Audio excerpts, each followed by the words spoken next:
Hey everyone, it's Mrs. Graham reading Chapter 6 of Almost Super by Marion Jensen. Chapter 6. I wish I'd brought a pair of suspenders. I worked on the plan until I fell asleep. I wrote it out step by step the next morning over breakfast. When Benny and I got on the bus, we sat close to the front, not close enough that the bus driver could hear us, but close enough that Juanita couldn't try anything. Juanita had missed one day, and I secretly hoped she'd miss another. It would give me time to perfect my plan, but when the bus pulled up to the curb at Juanita's stop, she was standing there.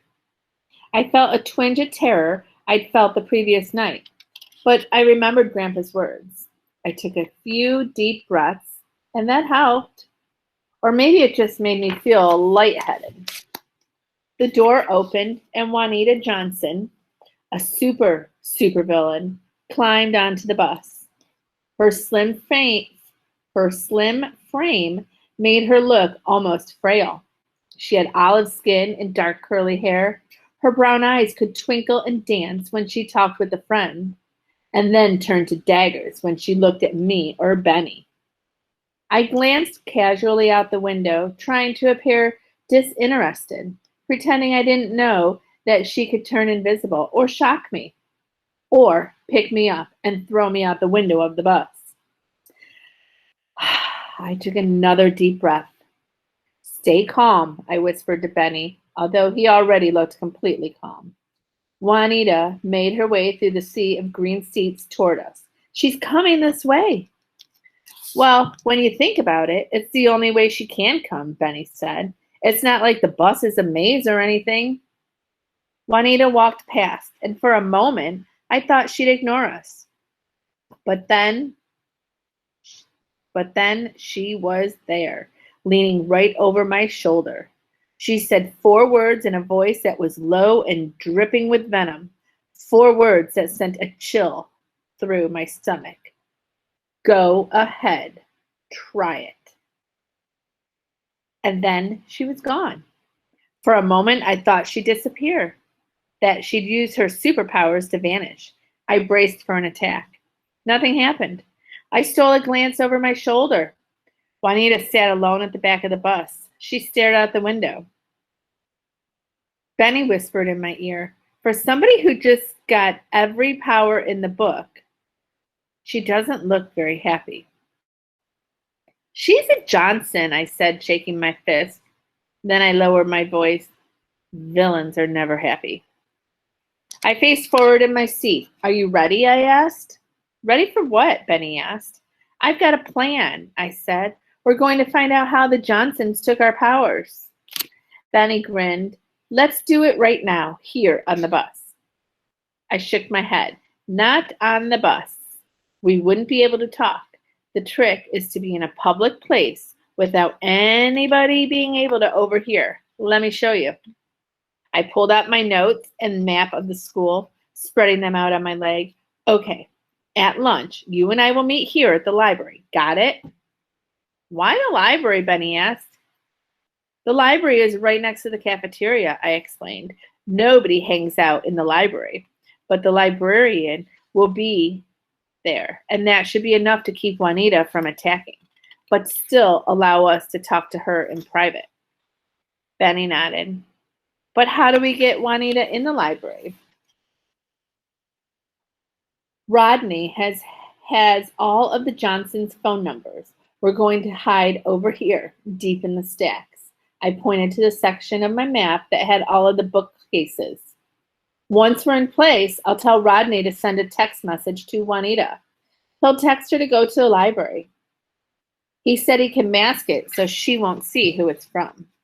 Once she's in the library, we'll confront her and find out how her family stole our powers. Does that make sense? Got it, Benny said. Although I wish I'd brought a pair of suspenders. Suspenders? Benny, what are you talking about? I have a hard time talking to girls, Benny said. I never know what to do with my hands. If I had suspenders, I could hook my thumbs under the straps.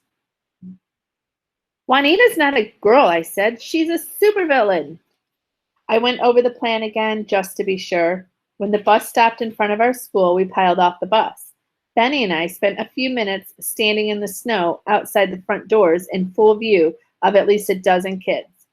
Juanita got off the bus, and without giving Benny or me a second glance, she walked inside. The bell rang, so we split up. My first class, history, usually crawled by. All my teacher did was stand in front of the class and tell us how miserable life was at a certain point in history. He'd say things like, "You think cleaning the toilet is rough? Try emptying a chamber pot." But on that day, history was over before I knew it. The bell rang and I had to leave. I paused at the door outside algebra. Juanita sat at her desk, her back towards me, waiting. My teacher was nowhere in sight. That was strange. "I believe you are late," a voice said behind me. I turned and had to look up, way up. A tall, slim man with a balding head and a bow tie towered over me. The man was old, probably 60 or more. He hunched over a little, reminding me of a gorilla. I said, "My teacher isn't here yet. I was just going in." "Your teacher is here," the gorilla man said. "I'm your new teacher. Your old teacher let's just say he has found other things which to occupy his time." Something wasn't right. I went in and sat at my desk. The man walked to the front of the class. Juanita turned in her seat and stared at me. I couldn't read her face. She looked at me as if she were waiting for something. I returned her gaze until she finally turned back to the front of the classroom. I felt dizzy.